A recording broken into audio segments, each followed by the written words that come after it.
Et voici un ange du Seigneur leur apparut, et la gloire du Seigneur resplendit autour d'eux. Ils furent saisis d'une grande frayeur. Mais l'ange leur dit, ne craignez point, car je vous annonce une bonne nouvelle qui sera pour tous les peuples le sujet d'une grande joie. C'est qu'aujourd'hui, dans la ville de David, il vous est né un sauveur, qui est le Christ, le Seigneur. Et voici à quel signe vous le reconnaîtrez. Vous trouverez un enfant emmailloté et couché dans une crèche. Et soudain, il se joignit à l'ange une multitude de l'armée céleste, louant Dieu et disant, gloire à Dieu dans le lieu très haut, et paix sur la terre parmi les hommes qui l'agréent. Que Dieu bénisse sa parole au nom de Jésus-Christ. Veuillez vous asseoir. Est-ce que je peux avoir ma serviette? Nous voulons parler un peu de la prédication du prophète intitulée Pourquoi la petite Bethléem? Amen. Amen. C'est une très bonne prédication que nous écoutons chaque année à travers la bande. Nous lisons dans les brochures. Et c'est ce que nous voulons répéter parce que nous avons la mission de répéter seulement ce que disent les bandes et les brochures. Amen. Prêché le 28/12/1958. Pourquoi Christ est né à Bethléem? On se pose des questions. Alors que il y avait de grandes villes tout autour. Il y avait la grande capitale de Jérusalem, une grande ville historique de tous les Juifs. Aujourd'hui, s'il n'y a pas la neige comme à Ohio, plein de touristes à travers le monde sont allés visiter Bethléem. Ils ont quitté la grande capitale Jérusalem pour aller à Bethléem. Pourquoi Christ est né à Bethléem? Alors qu'il y avait Silo, alors qu'il y avait Gilgal, c'était des grandes villes, des lieux d'adoration. Là où les enfants d'Israël pouvaient aller adorer le Seigneur, adorer l'Éternel qui les avait créés. Mais Dieu n'a pas voulu qu'il soit né là-bas. Il a préféré qu'il soit né à Bethléem. Pourquoi alors la petite Bethléem? Alors qu'il y avait Ramoth en Galade, des grandes villes, et il y avait Hébron, des villes de refuge.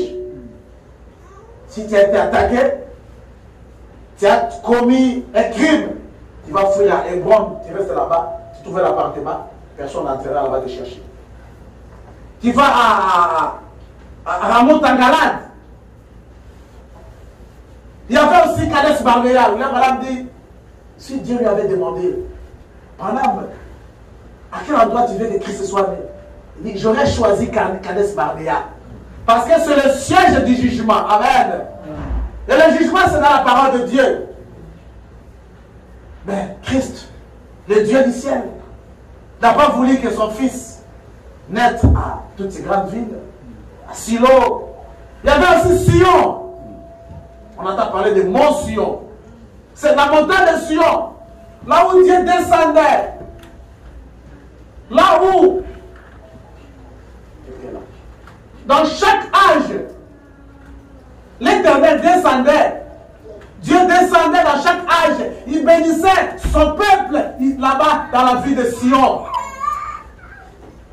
Mais Christ, pourquoi pas Sion? Alors que Dieu est descendu sur la montagne de Sion. Le peuple d'Israël partait là-bas pour rencontrer l'Éternel. Mais pourquoi la petite Bethléem? Amen. Amen. C'est la chose que nous voulons savoir aujourd'hui. C'est quoi Bethléem? Et géographiquement, il est situé à l'ouest de la mer de la Plaine, à quelques kilomètres de Jérusalem. Cette petite ville-là, c'est un village là. Aujourd'hui, c'est la ville. Parce qu'il s'est passé ce qui s'est passé. Et c'était au sud-est l'ouest de Jérusalem, la capitale. C'est comme Canal Manchester. Alors que nous avons le North Side là-bas, qui est grand, big. Et sinon, Bethlehem, c'est comme, vous allez même vers Lancaster, là-bas, vous quittez Canal Manchester, vous allez là-bas. Et qui a fondé la ville de Bethléem? La Bible nous renseigne que l'homme qui a fondé, c'était le fils de Caleb, de la Bible. Il s'appelait Salma.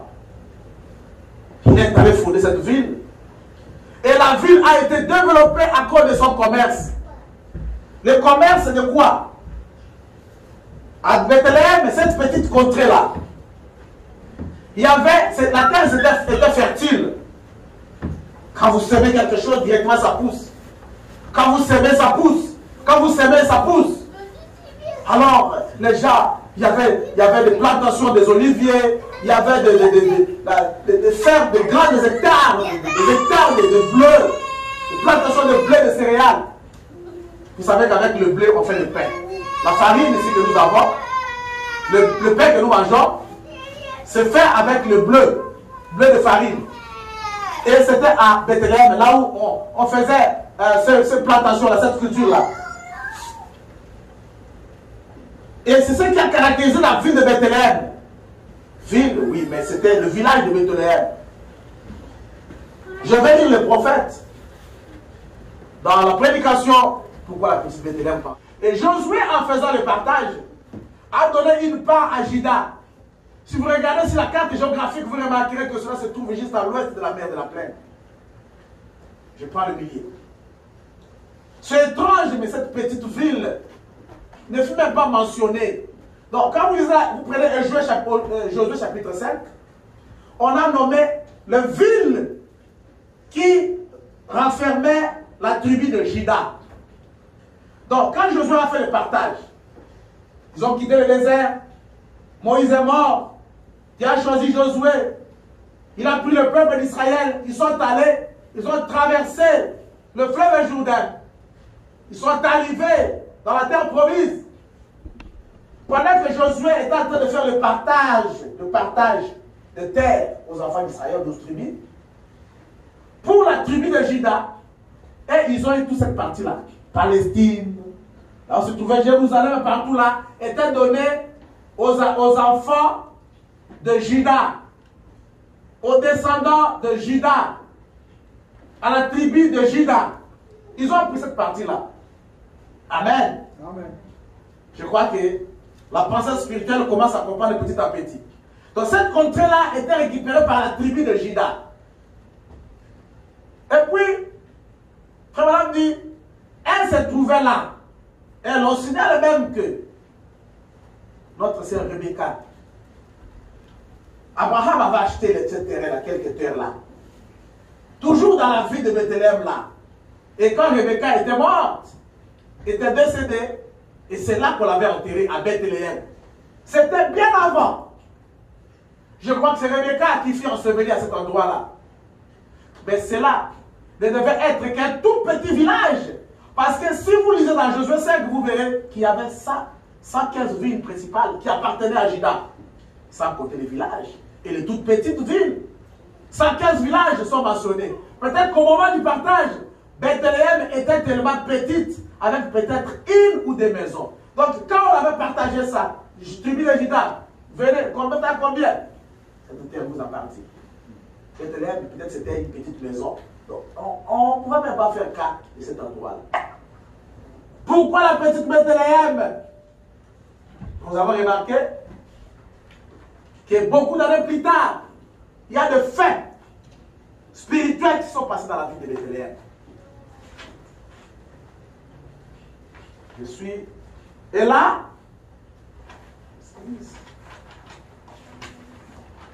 dans la même ville là, Salma, qui était le fils de Caleb et qui l'a fondé, et l'on signale aussi, parmi les faits historiques, lorsque Israël a traversé le fleuve Jourdain, nous connaissons l'histoire des Rahab, la prostituée, qui était de l'autre côté vers Jéricho, parce qu'il devait prendre la ville de Jéricho. La femme là, une prostituée de son état, C'est ce qu'elle faisait comme travail. Ah, quand elle a entendu parler de faits, de miracles, de prodiges faits par les dieux d'Israël, quand les anges là, les exploreurs là, qui sont partis à Jéricho, explorer la ville pour venir détruire, ils ont été réussis par Rahab. Ils ont parlé à Rahab. Rahab a dit, j'ai entendu parler de votre Dieu. Un Dieu puissant, un Dieu merveilleux, un Dieu qui guérit les malades, qui délivre les captifs. Il est plus que notre Dieu. Alors, je voudrais avoir la vie sauve. Rahab, la prostituée, elle a écouté le message de ce gens-là et elle a accepté. Elle a dit, moi je vais vous cacher, mais pour que je sois épargné, qu'est-ce que vous allez faire de moi? Comme signe. Les anges là, ils ont mis un fil cordon de couleur cramoisie. C'est un public pour qu'elle soit épargnée. Quand je lirai la citation. Et Rahab là, on a détruit la ville de Jéricho. Rahab est restée avec sa famille. Mais puisqu'elle a été recueillie, madame dit, elle a été recueillie comme un Israélite parce qu'elle avait accepté le message de Dieu. Rahab est allée aussi s'installer à Bethléem. Puisque la ville commençait à avoir la renommée à cause du commerce. Comme nous à Kinshasa, il y a Louf, là-bas, Koni. Vous allez là-bas, vous avez un peu d'argent, achetez le céréales, vous allez les vendre. Et il dit, moi aussi je vais aller m'installer à Bethléem parce que j'entends parler de la ville. Elle est allée là-bas. C'était une jolie femme. Elle fait son travail de prostitution. Quand elle arrive là-bas, elle va tomber amoureuse d'un monsieur qui s'appelait Salmon. Ce n'est pas Salomon, le fils de David. C'est Salmon. Qui était Salmon? Il était capitaine de l'armée d'Israël. Il était un prince à Juda. Il a aimé Rahab. Il se marie avec Rahab. Et ils ont eu un enfant. Tout ça à Bethléem. L'enfant qu'ils ont eu, on l'appelait Boaz. Vous savez l'histoire de Boaz? On va sauter parce que nous n'avons pas assez de temps. Alors, Boaz, plus tard, il y a des choses que je dois lire qui sont importantes. Plus tard, il va se marier avec Ruth. Qui était Ruth? Ruth était aussi des nations. Vous allez remarquer que Rahab n'était pas de la tribu, n'était pas des enfants d'Israël, n'était pas de l'Israël. Ils étaient une femme des nations qui a accepté le message, qui a accepté la parole, qui a accepté ce qu'on lui a dit, et elle a été acceptée comme un enfant d'Israël. Amen. Le salut n'est pas venu chez les Juifs d'abord, c'est chez les gentils d'abord. Le salut a commencé là-bas à Jérusalem. La repentance devait être prêchée en son nom, en commençant par Jérusalem, en Samarie et dans toutes les extrémités de la terre. Amen. Amen. Le salut est descendu là-bas, c'est les Juifs d'abord. Et quand ils ont refusé, et c'est alors que nous avons eu la grâce. Nous, les gens des gentils, les gens des nations. C'est parti. Donc Rahab, c'était le type de l'église des nations, l'épouse des nations. Boaz et Ruth se sont mariés et ils ont eu un enfant qu'on a appelé Obed. Obed, tout ça c'est à Bethléem. Parce que Boaz, son père c'est Salmon, sa mère c'est Rahab. Ils ont vécu à Bethléem. Boaz se marie avec Ruth à Bethléem. Il est revenu l'histoire de Ruth et Naomi. Et ils ont eu un enfant qu'on a appelé Obed. Obed aussi a engendré un fils qu'on a appelé Isaïe. Et Isaïe a engendré 8 fils. Il y a un fils d'Isaïe qui s'appelait David, dont on parle aujourd'hui, le roi David. David est né à Bethléem. Amen. Amen. Je vais lire William Branham dans la prédication Pourquoi la petite Bethléem. Je prends les paragraphes 55-57, histoire des rames, je vais sauter. Frère Madame dit.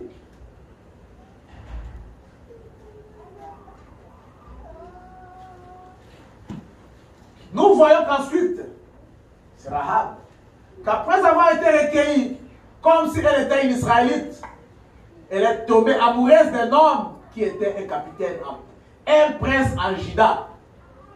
Il était capitaine de l'armée israélite. Il s'appelait Salomon, comme le roi Salomon. Il était donc capitaine et Élie, il idylle avec ce capitaine. Donc, elle est tombée amoureuse, prince de Juda. Et elle finit par l'épouser. Et lorsque la distribution des biens fut réglée pour les Israélites, son mari bien-aimé, elle s'établit à Bethléem. Maintenant, vous commencez à y voir clair, n'est-ce pas? Voyez-vous, cela commence à s'éclaircir quand nous voyons qu'elle a vécu à Bethléem. Qui? Rahab, une femme de nation, qui vit à Bethléem, qui est mariée à un prince de Juda, l'épouse des nations, nous des nations, après avoir accepté le message, la parole de Dieu, nous allons nous marier avec le roi, le prince en Juda, c'est le Seigneur Jésus-Christ. Amen. Amen. Il représentait Christ. Tous ces gens-là, Salmon, Boaz, une épouse de nation unie à un juif. Pourquoi? Parce qu'elle a crié à un Dieu qui accomplissait des miracles. On a crié à une parole vraie. On a crié à un message qui vient de Dieu. Comme c'est le message de Dieu, Dieu doit être à nous. Il doit vivre à nous. Il doit nous agréer. Comme on a agréé Rahab. Le fait d'accepter le messager. Regardez d'où elle est sortie.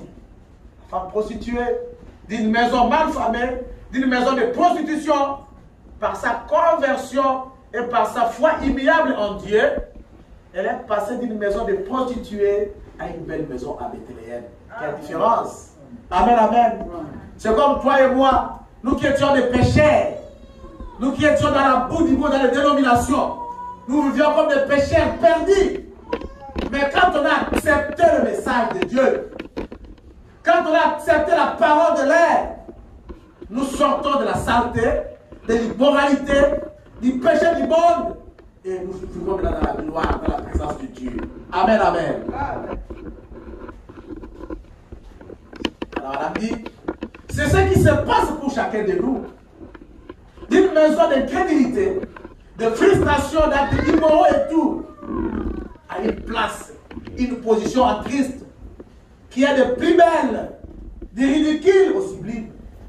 Voilà la différence que cela fait grâce à votre conversion. La conversion doit faire la différence de la vie passée et de la vie actuelle. Amen. Quand on dit qu'on est converti, il doit y avoir une différence. Comment quelqu'un qui a dit, quelqu'un qui a accepté, Rahab n'était plus prostituée là-bas à Bethléem. Elle a changé de vie. Amen. Elle est devenue une nouvelle femme. Amen. La vie passée appartenait au passé. Comme on a chanté ici, yesterday is gone.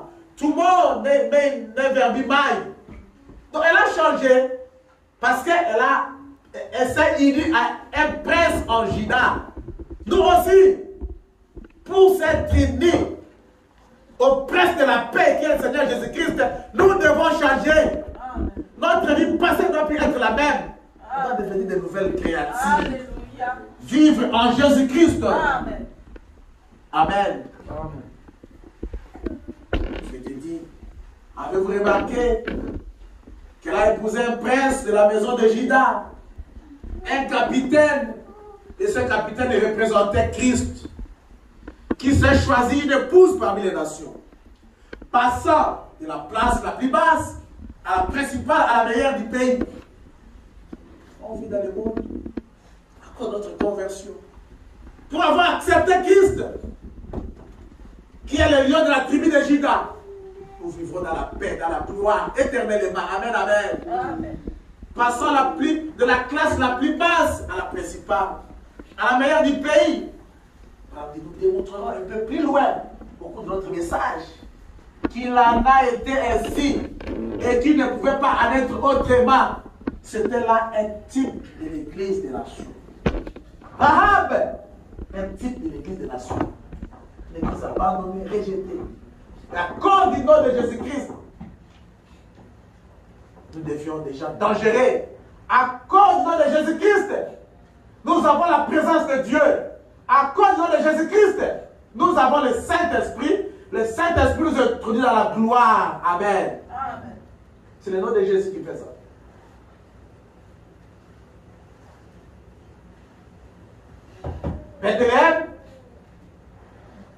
terre fertile qui faisait pousser le bleu, faisait pousser les céréales, et les plantations, les oliviers, les olives, je crois, les fruits d'olive ou quelque chose comme ça.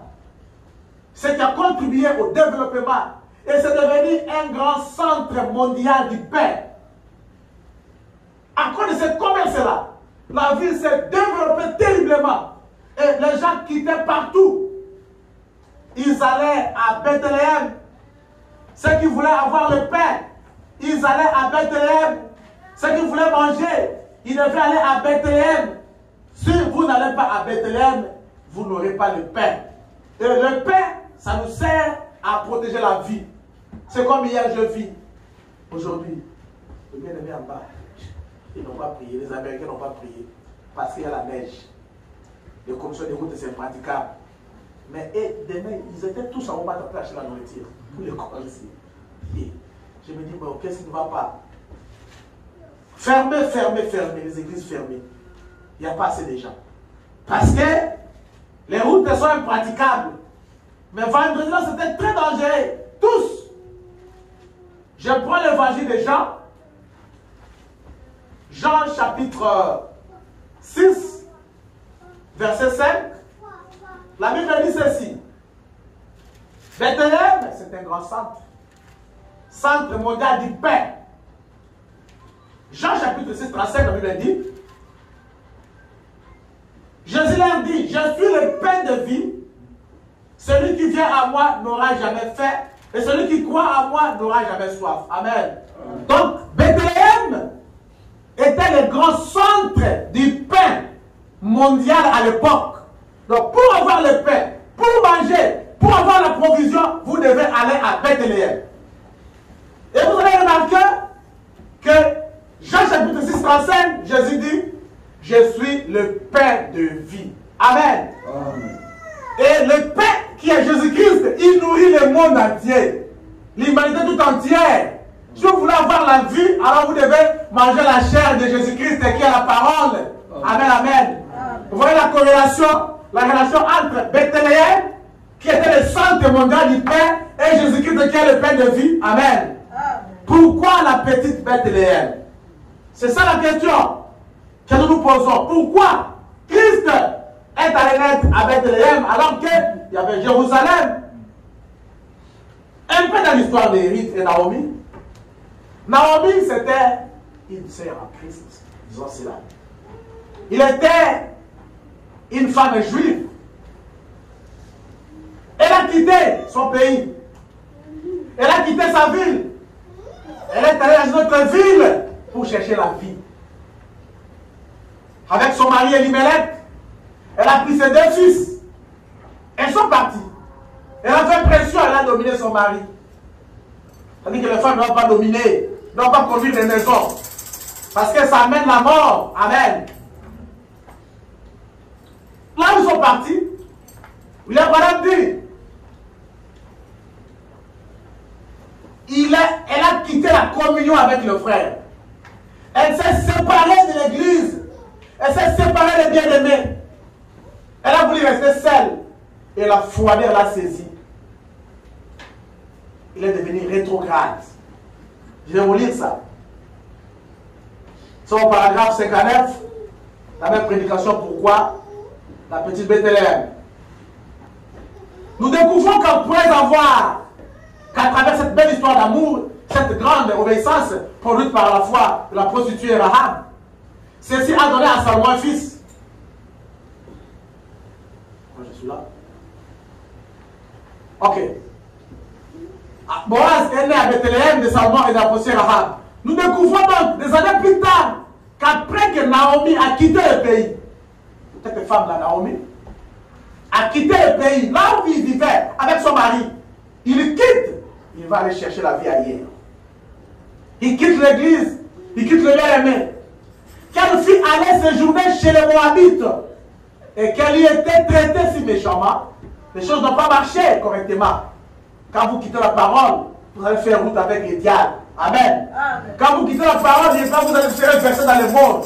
William Branham dit, si vous refusez la lumière, il n'y a pas autre chose que vous êtes dans les ténèbres. Amen. Parce que le refus de la lumière, tout droit vous amène à l'obscurité. Il dit, il n'y a pas de juste milieu. Non. Soit vous êtes dans la lumière, soit vous êtes dans les ténèbres. Amen. Alors il dit, ceux qui ont refusé ce message que la lumière, oh les églises là, ils sont dans les ténèbres de dénomination.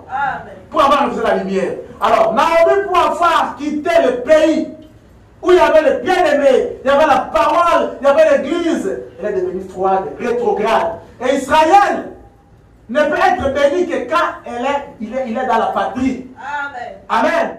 Voilà dit, remarquez les enfants d'Israël, ils étaient bénis, un peuple de l'alliance de Dieu. Mais quand ils ont quitté l'Israël, ils sont allés en Égypte, ils ont manqué toutes les bénédictions. Mais ils n'étaient pas perdus, ils étaient sauvés parce qu'il les a choisis, c'était l'alliance conditionnelle. Mais ils ont manqué les bénédictions. Donc quand vous quittez la parole, vous serez toujours un fils de Dieu. Parce que Dieu vous a choisi, mais vous aurez affaire avec les diables sur votre chemin. Donc les bénédictions de Dieu ne vont pas venir sur vous. Il y a des problèmes qui viendront, même des maladies, des épreuves, des temps difficiles, la souffrance, parce que vous avez quitté la parole. Restez dans la parole, c'est notre patrie. Notre parole, c'est le message de Dieu prêché par William Marion Branham. On n'a pas autre chose que ça. Amen, amen. C'est ça notre royaume. C'est ça notre ville de refuge, le message.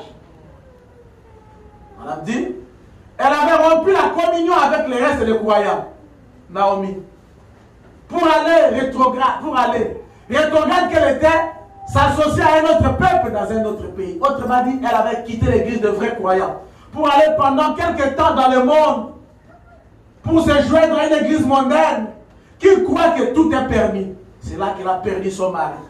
Son mari, Elimelech, est mort à cause de son comportement. Parce qu'elle a insisté, elle voulait qu'ils aillent là-bas.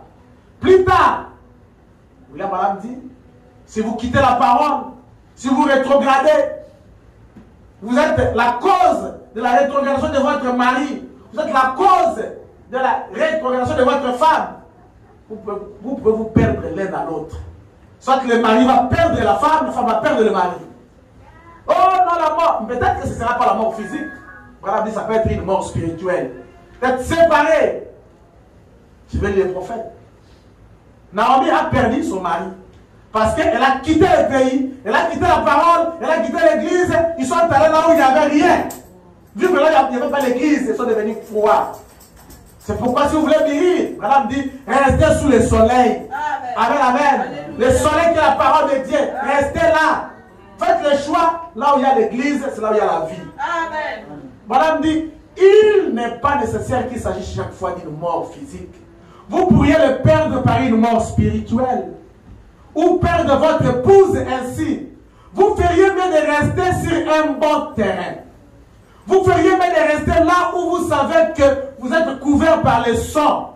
Amen. Restez là où vous savez que je suis nourri par la parole. Je suis en sécurité. Peu importe, j'ai le bien-aimé. Peu importe, je vais écouter, je vais prier, je vais adorer. Restez là où vous êtes en sécurité. Et la sécurité, c'est la parole de Dieu. Alléluia. Que Dieu a donné à ses enfants. En Éden. Branham dit, il a donné la parole comme leur sécurité. Amen. Notre sécurité ne se trouve pas dans, même nous qui avons les systèmes de sécurité là. C'est rien ça. Il y a un frère ici, je crois, à Collins, ou Neville. Lui, il avait la révélation. Il disait que la sécurité là, ça ne garde pas, ça ne protège pas. Alarme là, ça ne fait rien. Il donnait la porte ouverte. Il entre seulement comme ça, il laisse la porte. J'ai appris ça dans le message. Parce qu'il savait que c'est Dieu qui protège. Si Dieu veut que les méchants entrent chez moi aujourd'hui, ils entreront. Mais avant que les méchants n'entrent, quand il a seulement la personne avec me faire du mal, Dieu connaît d'abord. Parce qu'il contrôle toutes les pensées. Il a fait cette foi-là et rien ne lui est arrivé jusqu'à ce qu'il est mort. La sécurité, c'est en Christ. Amen. Voilà, mais vous feriez mieux de rester sur un bon terrain. Vous feriez mieux de rester là où vous savez que vous êtes couvert par le sang. Peu importe l'apparence des autres, leur grandeur, leurs belles flèches qu'ils ont sur leur église ou les timbres de ces grandes cloches. Vous feriez mieux de rester là où le sang couvre les péchés des gens. Sans quoi, vous pourriez vous perdre l'un l'autre. Sans quoi, la femme peut perdre le mari ou le mari peut perdre la femme parce que vous avez fait un mauvais choix. de rester à la maison, de boycotter la parole, de ne pas suivre le message, de quitter le message, c'est un mauvais choix. Le message, madame dit que ce message a été ordonné de Dieu. Amen. Ce message a été prouvé qu'il est de Dieu. Amen. Amen, amen. Amen. Les Américains, ils le savent. Les hommes de science l'ont confirmé. Madame dit, sans quoi vous pourriez vous perdre l'un l'autre. Et par-dessus tout, vous pourriez perdre le Seigneur Jésus-Christ. Faites le choix. Attention avec le choix que vous faites. Faites le choix selon la parole de Dieu. Parce que si vous perdez l'un à l'autre. Il dit, il y a risque que vous puissiez perdre le Seigneur Jésus-Christ aussi. Et en perdant Christ, vous êtes exclus du royaume. Amen. C'est ce que William Branham a dit. Je le répète seulement. Et dans la prédication, les cadeaux enveloppés de Dieu, je vais dire quelque chose. Les cadeaux enveloppés de Dieu, j'ai quelque chose pour les enfants aussi. Frère Branham dit, je vais revenir sur ça quand je vais faire la fin. Je crois 61. Pourquoi la petite Bethléem? Écoutez ce qui s'est passé. Frère Branham dit, Naomi avait 2 fils. Ils ont pris des épouses. Toujours là-bas chez les Moabites. Toujours là-bas chez les nations. L'un s'est marié à Orpa, l'autre à Ruth. Ce sont les noms que nous avons dans les messages. La sœur Ruth. Ils sont là-bas de Ruth. Là-bas de Naomi aussi. Mais ils sont là. Ils sont dans les messages. C'est l'histoire. Et là-bas, chez le pays, là où Naomi est partie, elle a perdu son mari Elimelech. Elle a aussi perdu ses 2 fils. Ils sont morts là-bas à cause d'elle. Elle est restée seule avec ses 2 belles filles. Alors quand elle est restée là-bas, la difficulté commençait à venir. Elle apprend que de l'autre côté à Bethléem, il y a la moisson qui a commencé. Elle apprend qu'à Bethléem, on est en train de... La culture a été florissante. On est en train de faire la moisson. Dit, je ne peux pas mourir de faim ici. Je ne peux pas mourir, je suis une fille de Dieu. Je dois rentrer dans la parole. Je dois rentrer dans mon pays. Je dois me repentir. Je dois retourner chez mon père. Le fils prodigue. Peu importe ce que tu as fait. La repentance, c'est le chemin du ciel. Dieu va te recueillir si tu te repens sincèrement. Comme Samson qui a reconnu. Seigneur, c'est vrai. Je suis né avec un signe et j'ai péché. Encore une fois, Seigneur, pardonne-moi. Confessez vos péchés. Confessez tout ce que vous faites. Que vous savez qui est mal. Vous le savez parce que Dieu le sait aussi. Madame dit. Nous voyons que vers le départ là, Naomi, il dit que je vais rentrer. Le réveil a commencé. Elle appelle ses 2 belles filles. Oh, pas, venez. Je dois rentrer chez nous. J'ai perdu mes 2 fils, qui étaient vos maris. Retournez dans vos pays, dans vos maisons là-bas, chez vos parents. Moi, je pars seul. Elle appelle Orpa. Orpa dit, je viens. Tu m'appelles, je viens, maman, Naomi. Ah, on est maman Naomi ici, hein? Oh, c'est Naomi ici. Alors, on passait présenter auprès de sa belle-mère, Naomi. Naomi lui dit, écoutez, je vais lire ça. 65. Il dit, 64. Vous voyez, qu'elle a commencé à avoir un grand désir de rentrer après avoir appris que le réveil avait commencé. Et vous remarquerez que Naomi est retournée pendant la saison des orges. Elle est retournée précisément là-bas à Bethléem. 63. Combien j'aimerais m'arrêter ici quelques minutes? Combien j'aimerais relever cela à vous montrer? Peu importe combien d'églises ont rétrogradé, restez sous le sang. Voilà l'endroit où il faut demeurer. Dedans ou dehors, en haut ou en bas, par vent ou marée, où que ce soit, restez sous le sang. Cependant, Naomi a pensé qu'il serait préférable d'aller chez joindre un groupe étant donné qu'ils avaient des problèmes. Le père spirituel n'était pas là. Mais Dieu les redonnera. Dieu a promis que je restaurerai. Amen. Amen. Même si ça tarde à venir, Dieu a promis qu'il viendra nous chercher. Restez là, attachés. Quand Naomi parle à Ruth, à Orpa, il dit, Orpa, tu dois partir. Moi, je n'ai plus de seins pour avoir des enfants, garçons, pour que vous puissiez vous marier. Tu restes, va chez les vaches chez vous. Orpa, vous l'avez dit, c'était le type de l'église moderne. L'église, le type de sœurs qui sont un peu civilisées. Il y a des gens qui sont, surtout nos sœurs, quelquefois, pas nos sœurs ici, civilisées. Ils veulent un peu être comme tout le monde à la mode. Écoutez, on dit à Orpa, Orpa, tu dois retourner. L'épouse de l'un des fils s'est mise à considérer tout ce qu'elle devrait sacrifier. Il dit, moi, je vais aller là-bas dans cette église-là, on ne porte pas des pantalons. Là où on exige les femmes de rester comme ça, sans bijoux, sans maquillage, sans quoi que ce soit. Alors qu'elle devait sacrifier tout ça, elle représentait l'église moderne. Écoutez ce qu'on dit à Naomi. Si je vais là-bas, je devrais me séparer de mes danses. Je devrais abandonner mes moments de plaisir et mes réunions mondaines. Alors elle plaira et dit non, je ne peux pas partir. La ville ici, il y a les amis, chaque soir, chaque samedi, on va à tel endroit pour la fête, on va dans les paris, on va jouer ceci, cela, de tous ces plaisirs-là. Il y a beaucoup d'amis ici, j'aime pas l'endroit calme comme ça. Elle a pleuré, elle a sa belle-mère, elle est restée. Sa belle-mère s'est tournée vers Ruth. Ruth, toi aussi, est-ce que tu peux partir, me laisser aller, parce que ton mari, mon fils, est mort. Comme madame dit, voici Ruth qui nous représentait là-bas. Amen. Amen. Il représentait le véritable croyant. Il représentait le fils prédestiné de Dieu qui a la semence de Dieu, qui a la révélation de ce message.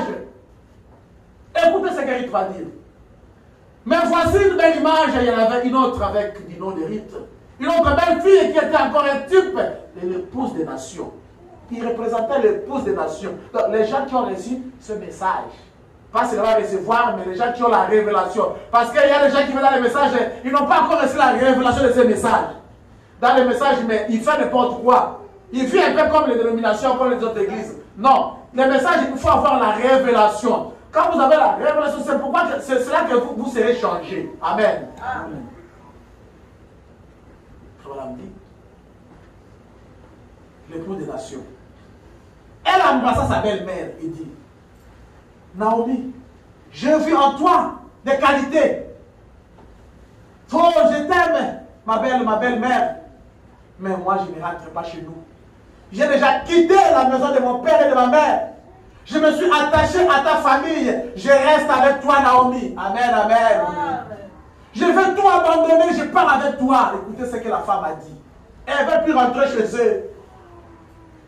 Que ton peuple soit mon peuple. Que ton Dieu soit mon Dieu. Où tu mourras, je mourrai. Où tu seras enseveli, je serai enseveli. Elle accepte même la mort, même le sacrifice pour s'attacher à Naomi. Quelle révélation! Qu'est-ce qu'elle a trouvé dans Naomi? C'est là, madame dit, c'est ce que Dieu veut pour nous. Nous accrocher à sa parole. Là où la parole nous amène, nous allons. Si la parole dit, arrêtez-vous ici, arrêtez-vous. Même si elle dit, nous prenons tout, nous croquons, nous acceptons. Amen, amen. Qu'il pleuve, qu'il neige, moi c'est Jésus-Christ d'abord.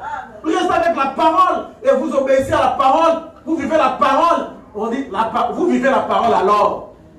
Un chrétien authentique, ce n'est pas un chrétien de profession. Il y en a qui fait profession d'être chrétien. Il s'appelle chrétien parce qu'il vient à l'église. Non, la chrétienté c'est une vie. La chrétienté c'est la personne de Jésus-Christ dans le cœur. Et quand vous vivez, vous agissez, vos réactions, votre comportement, nous voyons la parole de Dieu. Amen, amen. Ce n'est pas la chrétienté imaginaire. Avec un esprit religieux. Parce que je vais à l'église, parce que je donne l'argent, vous pensez que ça vous suffit.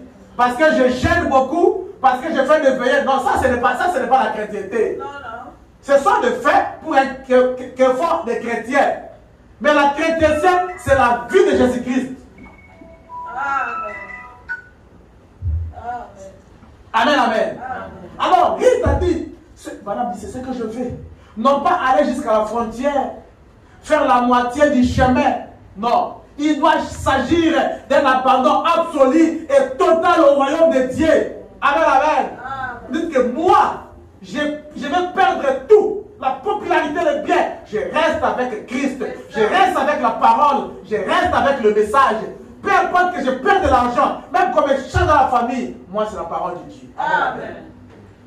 Prenez la parole comme votre absolu. La parole, cette parole, c'est Dieu lui-même. Comme on dit, si vous avez la parole, vous avez Dieu. Amen. Parce que Dieu c'est la parole. Au commencement était la parole est avec Dieu et la parole était Dieu. Non, il a décidé, il dit, je vais te suivre, comme nous chantons, jusqu'au bout, je vais te suivre. Mais nous chantons seulement comme des slogans. Est-ce que nous le suivons jusqu'au bout? Il n'y a pas un Jésus physique qu'on a en train de suivre, non. Jésus, c'est la parole de Dieu. Vous vous accrochez à la parole au prix de votre sacrifice. Comme Abraham. À cause de la parole, il décide. Un seul enfant que j'ai, Isaac. Et je l'ai réussi après combien d'années? Seigneur, tu me le demandes. À cause de la parole, je le donne. Ce sacrifice-là, qui peut le faire? Mais parfois ici, nous sommes en train de chercher des excuses. Quand on voit ça, non, ça non. Excuses. On est en train d'expliquer. On va expliquer la parole. Quelqu'un a la raison plus que même la parole elle-même. Il connaît même plus que le prophète. Il te dit, je ne retournerai pas. Une fois enracinée, fondée, une fois parfaite, était entrée dans le cœur de cette femme-là. La foi.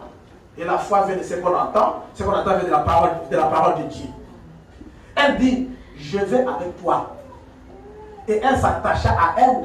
Elle se cramponna. Et je serai là. Il dit, je serai là où tu seras. Voilà, dit, j'aime cela. Nous serons des chrétiens comme ça. Qui seront là. À leur poste de devoir pour la parole. Et tout ce que la parole recommande, il le fait. Le moindre désir de Dieu, c'est un homme de fouet. Comme David, je ne lirai pas ça, je vais le dire seulement. David, après avoir été roi, Saül apprend que où est David là-bas, le fils d'Isaïe qui sera roi. Il commençait à le chercher. De l'autre côté, le Philistin était à la recherche de David. Mais David était coincé, il a pris fuite. Mais il y avait quelques militaires, quelques combattants qui avaient la révélation, qui savaient que cet homme, il sera roi, il va régner. Nous, on ne va pas l'abandonner. On va rester accroché à cet homme David. Parce que le prophète Samuel est venu. Il a oué. C'était où? À Bethléem. Amen. David était oué pour roi à Bethléem. Il est parti là-bas, dans la forêt, en train de fuir Saül et le Philistin. Voilà, me dit que c'est comme un chrétien qui est dans les épreuves, qui souffre, la maladie, les difficultés, tout ça. Alors, le combattant qui est avec lui, c'était pendant les Samer, il faisait tellement chaud. David se promenait là, il pensait, oh, moi qui vivais à Bethléem, il y avait tout là-bas, voilà que je souffrais.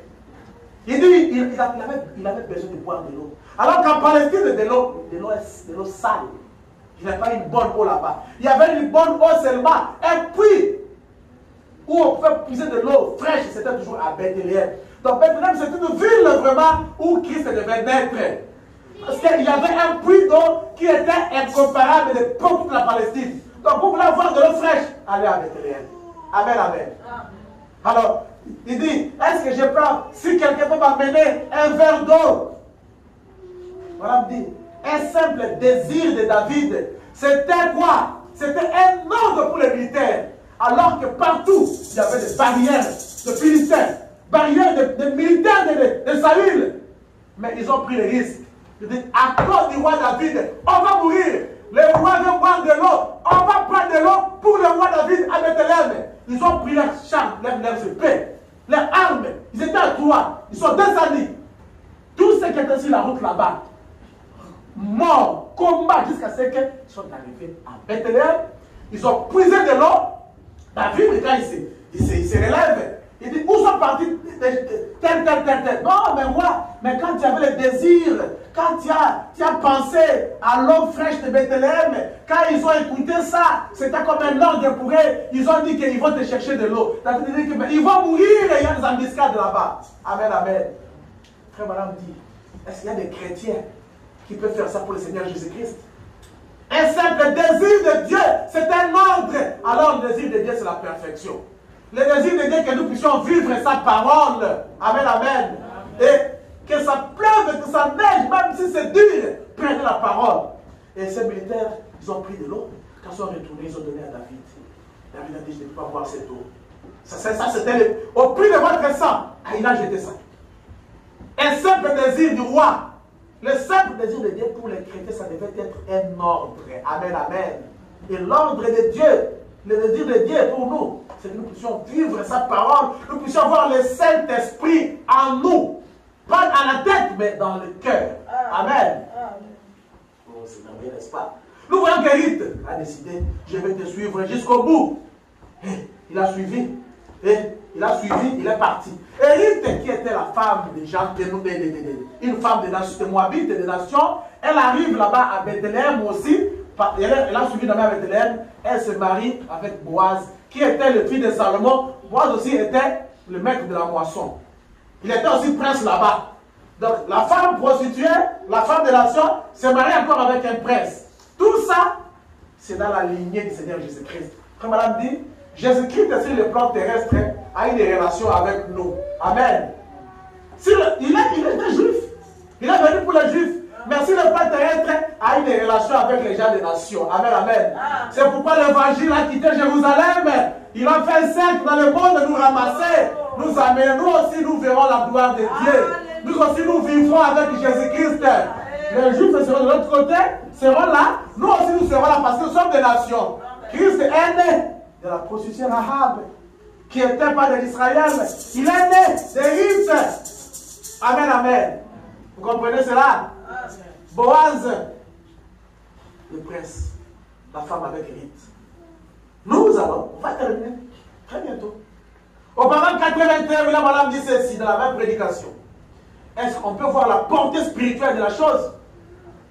Et là-bas, à Bethléem, c'est à Bethléem qu'est né David. Et son plus grand fils, Jésus, devait aussi naître à Bethléem. Parce que Jésus-Christ est venu sous 3 noms. Le fils de l'homme, là il était prophète. Le fils de Dieu, c'est maintenant qu'il est le Saint-Esprit. Donc il n'est pas encore le fils de David. Comme David, son père, était roi, lui aussi vraiment régner comme un roi. C'est pourquoi on dit qu'il va montrer sur le trône de David son père. Amen, amen. Mais David n'était pas son père, mais c'est le langage de Dieu. Donc David est né à Bethléem. David était roi pour roi à Bethléem. Et Jésus-Christ aussi devait naître à Bethléem. Parce que Jésus-Christ, on l'appelle aussi le fils de David. Amen, amen. C'est pourquoi Christ ne peut pas naître à Jérusalem. Il ne peut pas naître à Silo ou à Gilgal. Il ne peut jamais naître à Kadesh Barnea. Il va naître seulement à Bethléem. Parce qu'il y avait des précédents, il y avait des faits importants, spirituels, qui étaient en relation avec l'homme Jésus. Amen, amen. Comme on l'a dit, programme 81. Mais pendant tout ce temps, avez-vous remarqué, il y avait là un grand mystère puissant à l'œuvre, que personne ne semblait comprendre. Il en est de même dans la Bethléem de Dieu aujourd'hui. Pourquoi la petite Bethléem? On a montré. Qu'est-ce que signifie Bethléem? Beth signifie maison. El, Elohim, c'est Dieu. Et Hem, c'est pain. Bethléem, étymologiquement, signifie maison du pain de Dieu. Ça, c'est l'étymologie de Bethléem. Christ est comme étant le pain de Dieu, le pain de vie qui est descendu du ciel. Il devait seulement naître à Bethléem. Parce que Bethléem avait la signification de ce qu'il était. Amen, amen. C'est pourquoi Jérusalem est la grande capitale. Christ n'est pas né là-bas. Quand les mages sont partis, je fais l'étoile qui devait le montrer là où la femme devait naître. Ils arrivent À Jérusalem, l'étoile disparaît. Mais où est partie l'étoile? Parce que là, c'était un lieu de confusion, de dénomination, de cela. Il ne devait pas être là. Et l'étoile est ressortie et réapparaît après. Ce n'est pas à Jérusalem, ce n'est pas à Silo, ce n'est pas à Gilgal, ce n'est pas à Mont-Sion, mais c'est à Bethléem que Christ devait naître. Amen, amen. Quelqu'un peut dire amen à cela? Amen. Comment on dit? Écoutez, il y a un mystère avec Bethléem, fille naturelle là-bas, avec tout ce qu'on a raconté. Il y a aussi un mystère avec Bethléem d'aujourd'hui. Est-ce qu'il y a aussi Bethléem aujourd'hui? Yes, sir. Comment on dit? Il en est de même dans la Bethléem de Dieu aujourd'hui.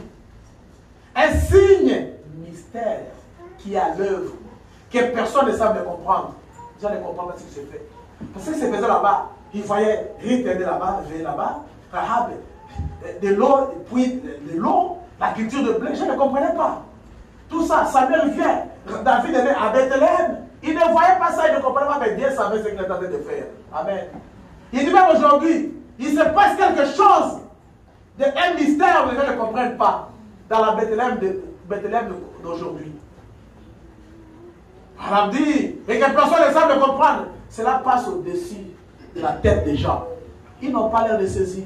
Peu importe ce qui est fait, ou ce qui est dit, et la partie mystérieuse de ce qui est fait, les gens regardent et disent, oh, je pense que c'est en règle. Nous voyons ce message, oui, Branham, c'est un homme puissant. Ah, Dieu l'a utilisé puissamment. Comme quelqu'un m'a dit la semaine passée, il m'a répondu à travers quelqu'un. Branham, oui, c'est un homme puissant. Bon, il l'a utilisé puissamment. Mais il avait ses opinions, ses opinions aussi, tout ça, tout ça. Mais ce qui est écrit dans la brochure, il dit que c'était des opinions, il avait des choses aussi, il parlait comme un homme. Parce que Frère Branham a dit, le dimanche, on doit pas venir à l'église. On doit parler au travail. On a envoyé la vidéo à un frère. Elle a écouté ça. Il dit que mais Branham, c'est bien ce prophète, mais il avait ça c'est son opinion. Moi je dis pas. On dit que dimanche, on doit aller à l'église, on doit parler au travail, on dit que c'est l'opinion. C'est compliqué. Donc c'est ça. Donc il se fait beaucoup de choses maintenant sur le plan spirituel, les gens ne comprennent pas. C'est ça que ça faisait là-bas à Bethléem. Mais celle, Dieu connaît. Et à qui il le révèle. Amen. Cela se passe au-dessus de la tête des gens. Ils n'ont pas l'air de saisir. Peu importe ce qui est fait ou ce qui est dit. Je pense que c'est en règle. Et ils poursuivent leur chemin. Ils ne comprennent pas. Ils ne peuvent pas les saisir.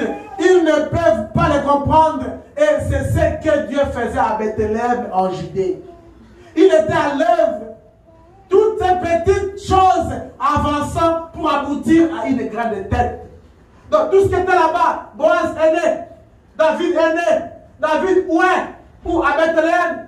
Un puits où il y avait de l'eau fraîche. Oh, l'eau qui donne la vie, c'est Jésus-Christ. Amen. Centre mondial de pain à Bethléem. Le pain qui donne la vie, c'est Jésus-Christ. On dit, tout cela, c'était à l'œuvre pour aboutir à une grande tête qui est le Seigneur Jésus-Christ. Amen, amen. Comme on dit, Psalm 84. Vous lire ça? Il dit, c'est là que Christ devait venir. C'est là, dans cette même petite ville qu'est né un roi, qu'une mère, une vierge, alla enfanter son fils premier-né. Dans sa petite forteresse, fit abriter et loger le roi des rois. Et le Seigneur des seigneurs, non seulement Samuel est venu verser de l'huile d'onction, mais Dieu l'a répandu sur lui et sur le monde. Amen, amen. L'onction que Samuel avait était répandue sur David. Mais l'onction de Jésus-Christ est sur l'humanité tout entière. Pour les gens qui l'ont connu d'avance, les anges sont descendus. Ils ont chanté gloire à Dieu dans le lieu très haut. Et la paix sur la terre aux hommes qu'il a créés. Aux hommes que Dieu a acceptés. Si Dieu vous a accepté, ayez la paix de Dieu dans votre cœur. Si Dieu vous a créé, restez en paix, soyez en paix. Ne vous tracassez pas pour tout ce qui arrive. Il connaissait ces choses avant la fondation du monde. Il connaissait votre vie avant la fondation du monde. Il connaît ce que vous êtes. Et il connaît ce qui sera de vous. Ne pensez pas, ne raisonnez pas avec votre vie. Vous appartenez à un Dieu qui tient l'éternité dans sa main puissante. Amen, amen. Tout ce qui vous arrive, remettez cela à Dieu. Regardez dans votre vie. si vous êtes sorti quelque part de la parole de Dieu, parce que vous voyez l'exemple de Naomi, quand elle a quitté, quand elle a rétrogradé, c'est que est arrivé. Si vous êtes sorti de la parole de Dieu, revenez à Dieu. Il vous acceptera. Il va vous accueillir. Il est bon. La Bible dit dans Psaume 86, il est bon. Il pardonne toujours. Et il est plein d'amour pour tous ceux qui l'invoquent. Amen. Vous l'invoquez. Il vous montrera son amour. Continuez à l'invoquer. Cherchez sa face chaque jour. Amen. Frère Madame dit, non seulement ça vient de venir verser l'huile d'onction, mais Dieu l'a répandu sur lui et sur le monde de Christ, le Seigneur. Les anges ont proclamé sa venue et ont chanté au berger qui sur le flanc de la colline avait suivi David le roi. Bien des années auparavant, voyez-vous, le mystère de Dieu et combien Dieu est grand. Dans la même colline là où David avait percé le troupeau, dans la même colline, les anges sont descendus. Amen, amen. Ils ont chanté leur premier Noël. Ils ont chanté leur premier Noël. Oh! Où c'est? Pas à Jérusalem. Où c'est? À Bethléem. Bethléem, Ephrata. Petite ville dans la tribu de Juda. Mais de Bethléem est sorti le roi. De Bethléem est sorti le roi des rois. De Bethléem est sorti celui qui a dominé sur le monde entier. Alors que nous les hommes, nous attendons qu'ils sortent de Jérusalem. Dieu, quand il choisit, il choisit. Quand Dieu dit que j'ai travaillé avec Benvido, c'est Benvido, il va bénir Benvido. N'allez pas poser des questions, mais pourquoi seulement après Benvido? Dieu a choisi cela. Ne posez pas de questions à Dieu. Il n'a pas de conseiller. Il fait des choses selon ce qu'il a prédestiné à l'avance. Mais pour nous, ça paraît. Mais pourquoi cet homme? Non, pas lui. Mais moi, je ne peux pas. Moi, je ne peux pas. Moi, je ne peux pas. Toi, c'est qui? Dieu l'a choisi, Dieu l'a appelé, Dieu l'a béni. Dieu a voulu que ce soit comme ça. Toi, qu'est-ce que tu veux? Nous devons rester seulement humbles. Laissez Dieu conduire son peuple. Amen, amen. Et ne méprisez personne. Ça, c'est la leçon. Ne méprisez personne. Ça, c'est clair. Même ceux qui sont encore dans le monde, regardez Rahab, c'était une prostituée. On pouvait le Jériel l'attaquer, mais elle s'est mariée avec une prince en Juda, parce qu'elle s'est convertie. La prostituée aujourd'hui, demain, elle sera une fille de Dieu, remplie de cet esprit. Amen, amen. Prions seulement pour les gens. Peu importe ce qu'ils font, des fautes, des erreurs, tout ça, priez pour les bien-aimés, ne les critiquez pas, ne parlez pas contre les frères et sœurs, même les hommes qui ne croient pas dans le message. Parce que frère Madame dit, dans ton cœur, si tu as un problème contre quelqu'un, qu'il soit pécheur, qu'il soit saint, tu risques d'aller en enfer. Hein? Amen, amen. Parce que nous avons tous été créés d'un seul Dieu. Même ceux-là qui ne sont pas dans le message, ils ont été créés par Dieu. Dieu veut les sauver. Mais vous qui avez reçu la lumière, apportez-leur la lumière. Amenez quelqu'un à l'église. Mais ne faites pas sortir quelqu'un de l'église, mais amenez-le à l'église. Amen, amen. Bethléem, Ephrata. Frère dit, on disait aussi Ephrata de Bethléem. Qu'est-ce que signifie Ephrata? Frère dit, Ephrata de Bethléem signifie racine. Les racines. Cela vient du mot Hem. De Hem, ce qui signifie racine. Et cet ancien district s'appelait Ephrata. Dans cette contrée-là, avant qu'on puisse partager aux la tribu de Juda, on appelait ça district d'Ephrata. C'est pourquoi Bethléem d'Ephrata. Comme on dit Columbus d'Ohio. Ephrata signifie racine. Et Jésus-Christ a dit, je suis le cep de Sahara. Le cep c'est quoi? C'est le tronc d'arbre. Et le tronc d'arbre est plongé à la terre. Et à la terre là-bas, il y a quoi? Il y a des racines. Donc l'arbre commence dans les racines. Donc la vie commence dans les racines. Le commencement de la vie c'est dans les racines. C'est pourquoi le commencement de la vie c'était à Ephrata. Bethléem Ephrata, c'est là que la vie a commencé. Christ nous a porté la vie. Il est né où? À Bethléem Ephrata. Amen, amen. Parce que Ephrata signifie commencement. Ephrata signifie racine. Et nous, notre racine, c'est à Jésus-Christ. Tant que je suis là, je me tiens sur Jésus-Christ. Celui qui me tient, Si on coupe Jésus, je tombe directement, je vais en enfer. C'est Jésus qui me tient. Voilà, me dit, cet ancien district, frata, c'est ce qui signifie le commencement de la vie, c'est-à-dire Christ. Et Christ, c'est le commencement de notre vie. Amen. Notre vie commence en Jésus-Christ. Et notre vie se trouve en Jésus-Christ. Si vous demeurez à moi, je suis le cep, vous êtes le sarment. Jésus-Christ est la racine de toute vie. Bien aimé, on finit.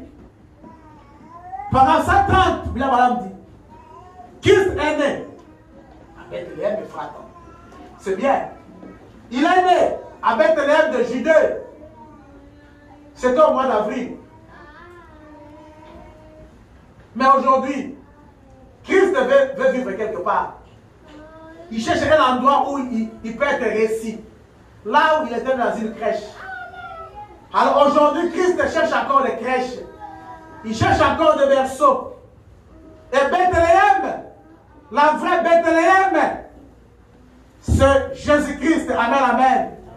Et le vrai Bethléem, Ephrata, le berceau où Christ doit vivre, c'est dans ton cœur, c'est dans mon cœur. Amen, amen. Voilà dit, voilà pourquoi il est né à Bethléem en Judée. Cela lui a servi de berceau. Il dit, mon frère, ma sœur, l'endroit où il veut avoir son berceau aujourd'hui, c'est dans toi. Amen, amen. Amen. Amen. L'endroit où Christ devait naître aujourd'hui, c'est dans ton cœur. Dans ton être tout entier et dans mon être. Dans ton cœur et dans mon corps, dans mon cœur. Dans votre être tout entier. Pourquoi? Parce qu'il veut manifester par vous les eaux de la vie. À un peuple qui périt. Il y a des gens qui meurent dans la cité là-bas. Ils vivent mais ils sont déjà morts par leurs péchés. Et Christ veut manifester la vie à travers vous auprès de ces gens-là. Alors il veut aujourd'hui prendre votre cœur comme son berceau. La vraie Noël, c'est dans ton cœur aujourd'hui. Amen, amen. On ne fait pas comme des catholiques qui célèbrent Christ est né aujourd'hui. Non, il était né un jour. Aujourd'hui, qu'il soit né dans ton cœur. Ouvre ton cœur aujourd'hui pour recevoir Christ. Ouvre ton cœur pour recevoir le Saint-Esprit. Ouvre ton cœur pour recevoir la vraie Noël. Qu'est-ce qu'il veut faire de toi? Il veut par ta vie répandre les eaux de la vie. Il veut par ta vie répandre le pain de vie à un peuple qui est affamé. Il veut par ta vie répandre de l'eau. Frère madame dit, vous savez, ce qui donne la vie dans un homme, c'est quoi? C'est que quand il mange le pain, il va boire de l'eau, n'est-ce pas?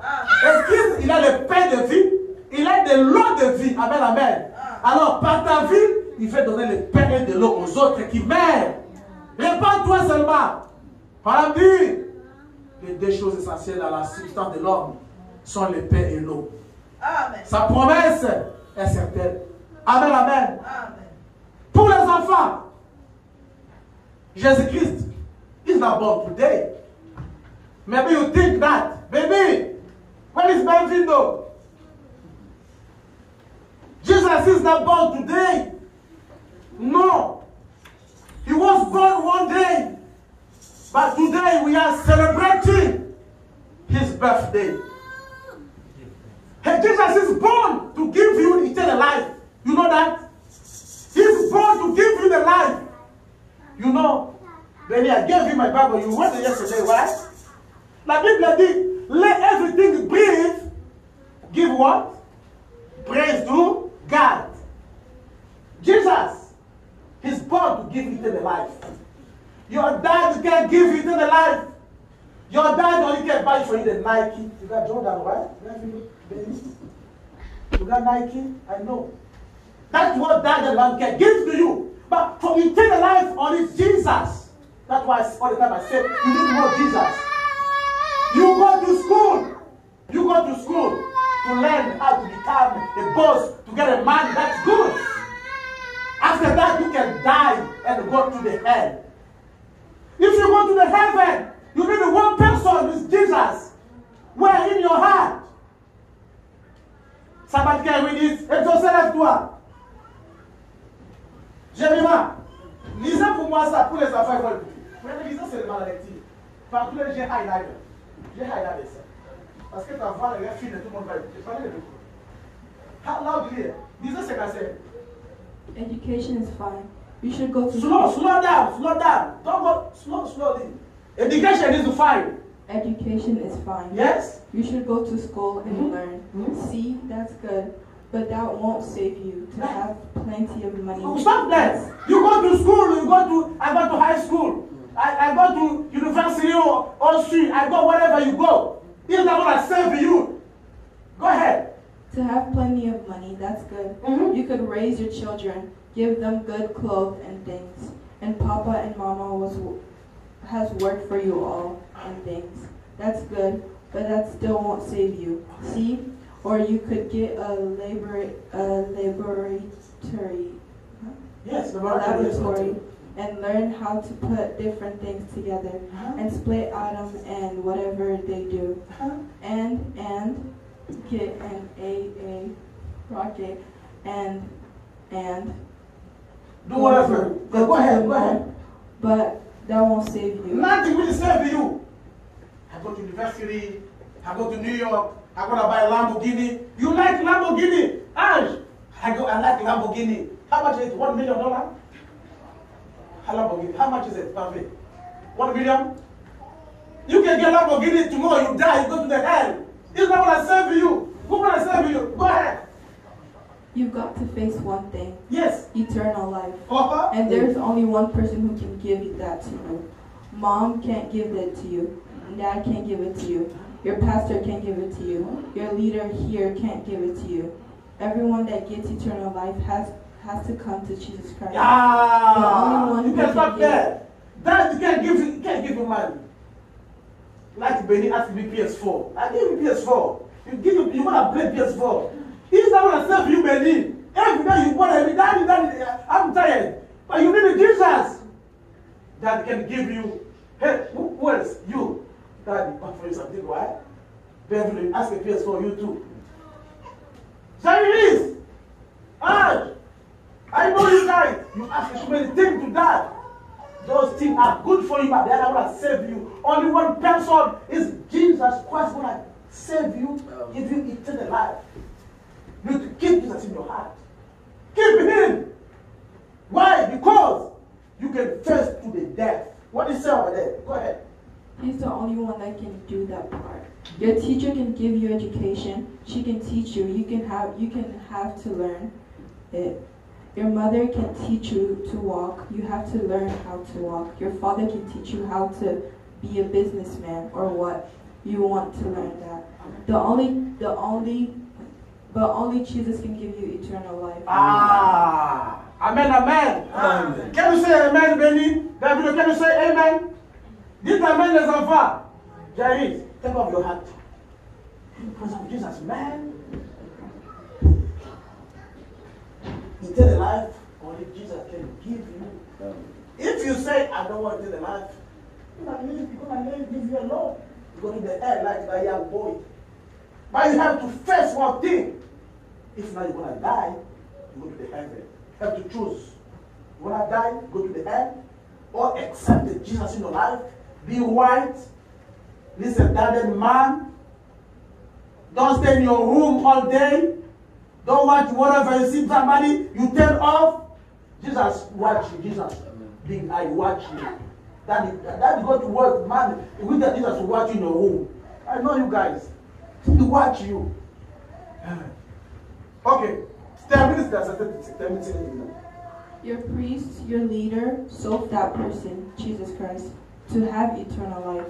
Now, but something other leadership gets so much influence on us till we don't know what to do. Okay, Mr. Pella. The leadership, your teacher has so much influence on you. You wanna do what your teacher say. Your teacher can give you the life. He went to school to learn how to teach you mathematics, geography, but he can't. Don't accept everything you learn to school. If it's bad, don't take it. Something bad from school, don't take it, don't do that. Do what the Bible says. Because the Bible, not the author of the Bible, is Jesus Christ. He gives eternal life. You know that, no matter. Guys, C'est clair. Tout le monde a écouté, n'est-ce pas? Everybody listen. He read it. Frère Branham a prêché ça aux enfants. Viens et suis-moi. You have to follow Jesus in your life. That's why Sunday school is more important for you. Come out with the Sunday. But then the man we go to church. I want to listen to the word of God because you can tell that. That you know, you can give me in the life a while. But you can give me money and Nike and Jordan. Everything. In the life that you know, I need Jesus. Why? Say that to daddy. Daddy, let's go. That you have to pray for sleep. Don't just one day you go to sleep and then you pray. No. Satan going to visit you that night. Pray before you sleep. Pray before you eat. Pray the morning before you go to school. Jesus Christ was born. He was a baby, Adora is a baby. Why Delicia? Jesus was like Adora. He was born. And he grew up. Jesus was 7 years old. He was 8 years old.